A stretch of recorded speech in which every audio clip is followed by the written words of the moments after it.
అకారణంగా అసభ్యంగా చాలా హీనాతిహీనమైన ప్రవర్తనతో ఈరోజు ముఖ్యమంత్రి రేవంత్ రెడ్డి గారు మా ఆడబిడ్డలిద్దరిని నా పాటికి నేను పెద్దగా విమర్శ చేయకుండా పద్ధతిగా వారిని సంబోధిస్తూ ప్రభుత్వానికి సూచనలిస్తూ మాట్లాడుతుంటే మా అక్కలు కూడా కనీసం డిస్టర్బెన్స్ కానీ కనీసం ఒక కామెంట్ కూడా చేయలేదు.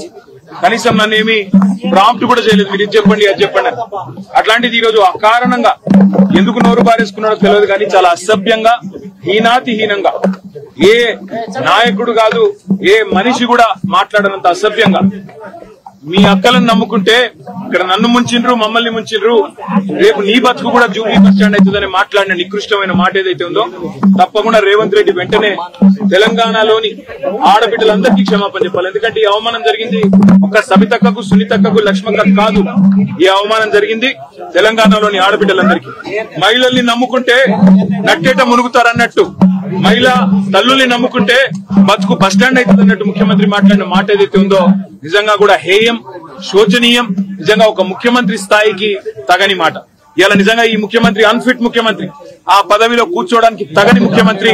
మహిళల్ని అవమానించి కూడా అప్పుడప్పుడు నోరు జారినా సంస్కారం ఉన్న వాళ్ళు ఏం చేస్తారు? అవసరమైతే నేను వెనక్కి తీసుకుంటున్నాను విచారం వ్యక్తం చేస్తారు.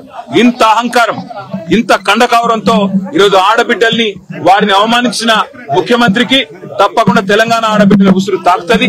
ఈ వైఖరి మార్చుకో, పద్ధతి మార్చుకో. వారు అక్క సునీతక్క గాని సబితక్క గాని లక్ష్మక్క గాని స్వంతంగా కష్టపడి ప్రజల్లో తిరిగి పరపతితో ఇవాళ 5 సార్లు 6 సార్లు గెలిచొచ్చిన వాళ్ళు. ఎవరు కూడా నీలాగా ఇష్టం వచ్చినట్టు రాజకీయ విన్యాసాలు చేసి వచ్చిన వాళ్ళు కాదు. తమ స్వశక్తితో తమ కుటుంబంకుండే అభిమానంతో కార్యకర్తల ఆశీర్వాదంతో ప్రజల దీవెనలతో ఇక్కడ అడుగు పెట్టారు. అప్రతిహతంగా 5 సార్లు సబితక్క గెలిచొచ్చింది. సునీతక్క కూడా గతంలో మంత్రిగా పనిచేసినారు. లక్ష్మక్క కూడా జెడ్పీ చైర్మన్ గా శాసనసభ్యురాలుగా పనిచేసింది. అలాంటి మహిళలుగా పట్టుకొని ఇవాళ నోటికొచ్చినట్టు వాగడం అనేది ముఖ్యమంత్రికి తగదు. ఇప్పటికైనా సిగ్గు తెచ్చుకొని బుద్ధి తెచ్చుకొని ముఖ్యమంత్రి బేషరతుగా క్షమాపణ చెప్పాలి. ఎంత గుండె ధైర్యం నీకు? ఇవాళ మా ఆడబిడ్డల్ని పట్టుకొని ఏ మొహంతో వచ్చినావని చెప్పడానికి ఉప ముఖ్యమంత్రి నేను అడుగుతా ఉన్నా. ఏ రకంగా అంత ధైర్యంగా ఏ రకంగా అంత ఇష్టం వచ్చినట్టు మాట్లాడే అధికారం నీకు ఎవరిచ్చింది? అధికారం ఎవరికి శాశ్వతం కాదు. 10 ఏళ్లు మేము అక్కడున్నాం. మేము ఎప్పుడన్నా అవమానించిన ఆడబిడ్డల్ని తరిక ఎన్నడన్నా ఒక్క రోజన్నా ఎప్పుడన్నా నోరు జారినా వెంటనే విచారం వ్యక్తం చేసినాం. ఇవాళ నేను కూడా ఏదో సందర్భంలో ఏకవచనంతో సంబోధించినానని చెప్పి అవతల నుంచి అభ్యంతరం వస్తే వెంటనే విచారం వ్యక్తం చేసినాం. అది కేసీఆర్ మాకు నేర్పిన సంస్కారం. మరి నీకెవరు చదువు చెప్పిండ్రో ఎవరు సంస్కారం నేర్పిండ్రో నాకు తెలియదు కానీ తెలంగాణ ఆడబిడ్డలన్నీ గమనిస్తున్నారు. ఇప్పటికే నువ్వు చేసిన మోసాలతో విసిగిపోయి ఉన్నారు. ఇలా మా ఆడబిడ్డలకు జరిగిన అవమానం వాళ్ళిద్దరికి ముగ్గురికి జరిగింది కాదు. ఈ తెలంగాణ ఆడతల్లులకు జరిగిన ఆడబిడ్డలకు జరిగిన అవమానం వాళ్ళ ఉసురు నీకు ఖచ్చితంగా దాక్తది. సిగ్గు తెచ్చుకో, బుద్ధి తెచ్చుకో, కొద్ది జ్ఞానం తెచ్చుకొని ఇకనైనా క్షమాపణ చెప్పు. చెప్పకపోతే తప్పకుండా దీనికి ఇంత కూడా అనుభవిస్తామని చెప్పి రేవంత్ రెడ్డిని అదేవిధంగా ఉప ముఖ్యమంత్రిని నోటికొచ్చినట్టు వాగడం కాదు. దయచేసి ఇకనైనా సమయంతో వ్యవహరించండి, లేకపోతే ఊరుకోమనే మాట కూడా వారికి విజ్ఞప్తి చేస్తూ మాకు అర్థం కావట్లేదు. మహిళలము ఇక్కడ మేము ముగ్గురు, మాతో పాటు ఇంకా ముగ్గురు ఇద్దరు మహిళా మంత్రులు. మరి మా పద్మక్కుంది, సీతక్కుంది, సురేఖక్కుంది, అక్కుంది, రాగమయ్య అక్కుంది, పర్ణిక ఉంది, నేనున్నా. మేము కూడా మహిళలమే. మరి లోపల అట్లేమైనా కనుక జరిగితే యాజ్ ఉమెన్స్ మేము కూడా దానికి అగైనెస్ట్ గానే ఉంటాం.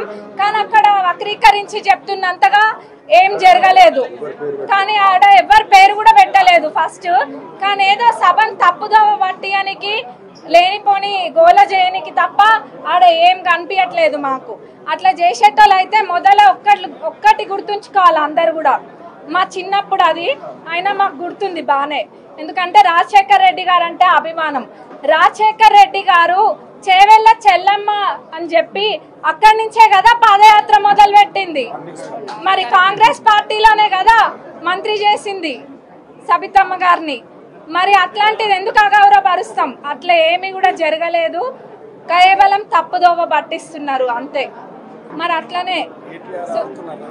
అట్లనే సునీత లక్ష్మారెడ్డి గారు కూడా అంటున్నారు ఎవరికి ఎక్కడేం తక్కువ చేయలేదు కాంగ్రెస్ పార్టీ.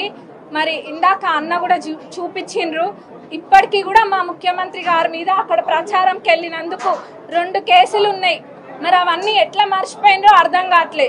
అప్పుడు ఉత్తగా చూసిన మాకే మర్చిపోలేదు. మరి వాళ్ళు అవన్నీ అనుభవించి కూడా ఎట్లా మర్చిపోయినో తెలుస్తలేదు. ఇప్పుడు కొత్తగా వచ్చిన వాళ్ళకి ఏదైనా మంచిగా 2 మాటలు నేర్పాలి, కానీ ఇట్లాంటివి నేర్పిస్తే రేపటి నాడు అందరూ కూడా వీటిని ఖండిస్తారు. మరి మొన్న మా సీతక్కని పట్టుకొని ఒకళ్ళు అన్నారు ఒక మాట. ఆ రోజు మేము కూడా అట్లనే పోయినామా? అట్లనే పోయి అట్లనే గోల చేసినామా? చేయలేదు కదా, ఎక్కడ కూడా మేము గోల చేయలేదు. ఎందుకంటే మాకు ఒక పద్ధతి ఉంది. కాంగ్రెస్ పార్టీ అంటే ఒక క్రమశిక్షణతో ఉండే పార్టీ కాబట్టి మా హద్దులలో ఇప్పుడు మేము అధికారంలో ఉన్నా కానీ ఒక హద్దు గీసుకొని అక్కడనే మేము ఉంటాము. మొన్న మా సీతక్కని అన్నప్పుడు మేము కూడా చేయొచ్చు కదా, మనం చేసినామా అన్న? చేయలేదు. మేము కూడా చేయొచ్చు, అంతకు మించిన రచ్చ చేయొచ్చు మా సీతక్కని అన్నప్పుడు. మరి గత 10 సంవత్సరాలు కూడా ఏం చేసిండ్రు ఎవరు చూడలేదా? అందరు చూసిండ్రు, అందరికి అన్ని తెలుసు. గత 10 సంవత్సరాలు వీళ్ళది